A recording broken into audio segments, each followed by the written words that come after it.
ये देखो आपने स्पाइरल बनाए, स्पाइरल के बाद में आपने ये हम्स लिए, ठीक है। हम्स के बाद में आप इसके ऊपर लोगे पेटल्स, ठीक है। इस तरीके से आपको पेटल्स लेने।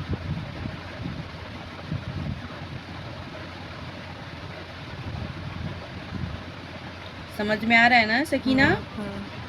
ये देखो ये आपका फ्लावर्स हुआ। दीदी कैरी कैसे बनानी है? कैरी, अब इसके फ्लावर्स आपने बनाए, फ्लावर्स के बाद में आपको कैरी आएगी, ठीक है। तो कैरी आपको अगर स्ट्रेट डायरेक्शन में जाना है तो आपको इस तरीके से ये गाइडलाइन लेनी है। गाइडलाइन इज़ वेरी इंपॉर्टेंट, ठीक है। तो अगर आप स्ट्रेट ले रहे हो तो आपको स्ट्रेट गाइडलाइन लेनी, या तो आप पॉइंटेड फिंगर पे लेके जा रहे हो तो आपको ऐसे क्रॉस जाना है इस तरीके से, ओके। तो अगर हम क्रॉस जा रहे हैं, ठीक है, तो हम यहाँ से कैरी लेंगे, ये इस तरीके से, जैसे मैंने आप लोग को पहली क्लास में सिखाई थी ना। कैरी अलग अलग किस्म की है। उसके बाद में आपको ये चेरी डॉट के बाद में बूटे लेना है, एंड ये कर्व लाइन। तो ये जो हमारे कैरी में है ये वेरी इंपॉर्टेंट होता है, इससे ही हम अपनी मेहंदी को डेकोरेट करते हैं। तो दिस इज़ वेरी इंपॉर्टेंट, ठीक है। और कैरी भी हमको इधर से नहीं लेनी, अगर मैं इधर से लेती तो इधर गैप आ जाता, ओके। उसके बाद में जब हमको इधर ये एंगल मिला तो यहाँ पे हम स्पाइरल बनाएंगे और आउटलाइन लेंगे, फिर स्कैलप लेंगे। हम इसको स्कैलप भी बोलते हैं एंड हम्स भी बोलते हैं, जो आप प्रिफर करो, ओके। उसके बाद में हम यहाँ पे पेटल्स बनाएंगे, जो हमने गाइडलाइन ली थी ना उसी के अकॉर्डिंग में हम बनाएंगे। देखो कहीं भी गैप नहीं आया। अभी सेकेंड थिंग, हम यहाँ नहीं लेंगे, जो हमारा गाइडलाइन था, या वेरी गुड सकीना।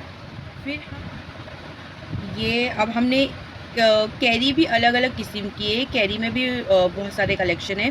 तो एक हमने विदाउट स्पाइरल बनाए और ये वाली हमने स्पाइरल, वेरी गुड। उसके बाद में हम ये चेरी डॉट लेंगे इधर पे, और ये बूटे लेंगे, वेरी गुड। अगर थोड़ा मैस होता है तो इस तरीके से क्लीन करने भी हमको आना चाहिए। उसके बाद में हम यहाँ लेंगे कर्व लाइन, वेरी गुड। अब यहाँ हम लेंगे स्पाइरल, आउटलाइन एंड हम्स। अब मैं यहाँ अगर पैटर्न्स बनाऊंगी तो अच्छे नहीं लगेंगे, ठीक है। और यहाँ हमारा गाइडलाइन है, तो मैं एक और स्पाइरल, आउटलाइन, स्कैलप,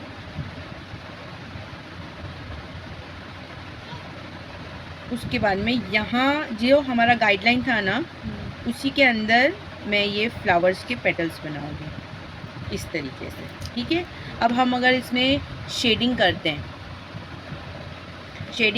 तो शेडिंग इस तरीके से करेंगे, ऐसे लंबे लंबे आपको स्ट्रोक खींचने इस तरीके से,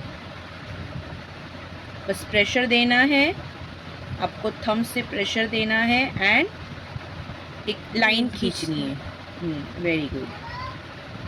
शेडिंग भी अलग अलग तरीके की है। उसके बाद में हमको इसको फिनिशिंग टच देने के लिए इसको गोल्ड करना है, वेरी गुड, इस तरीके से।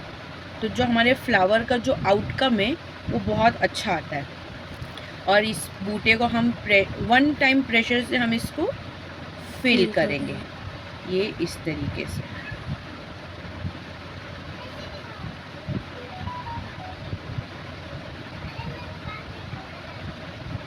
कैरी में भी हम जो कैरी का शेप गया है कर्व, हम वैसी शेडिंग देंगे, वेरी गुड। फिर उसके बाद इसको हम बोल्ड करेंगे। हमको पता रहना चाहिए कौन सा हिस्सा हमको बोल्ड करना है और कौन सा लाइट करना है, ठीक है।